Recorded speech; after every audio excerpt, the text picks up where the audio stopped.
Hi everyone, welcome to my YouTube channel student life in Germany.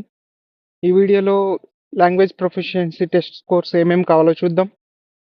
So మనకి మెయిన్గా IELTS are TOEFL ఉంటే సరిపోతుంది. IELTS అయితే 2 types ఉంటాయి. పేపర్ బేస్డ్ టెస్ట్ కానీ లేదా మనం కంప్యూటర్ బేస్డ్ టెస్ట్ అయినా తీసుకోవచ్చు. కాకపోతే మనకి యావరేజ్ స్కోర్ అనేది ఆల్ సెక్షన్స్లో 6 ఉండాలి.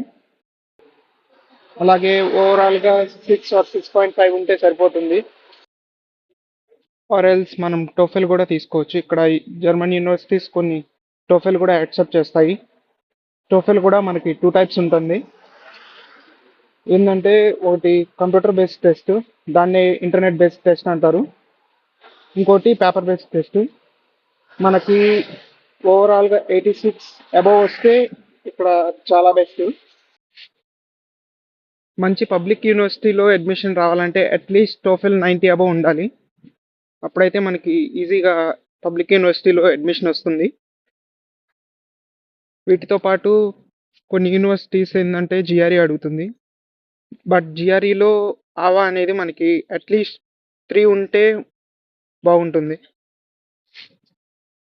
నెక్స్ట్ వీడియోలో అసలు యూనివర్సిటీస్ ఎలా ఫైండ్ అవుట్ చేయాలి, ఏ వెబ్సైట్లో చూడాలి అనేది క్లియర్గా ఎక్స్ప్లెయిన్ చేస్తాను. వీడియో నచ్చినట్టయితే లైక్ చేయండి, సబ్స్క్రైబ్ చేయండి. See in the next video.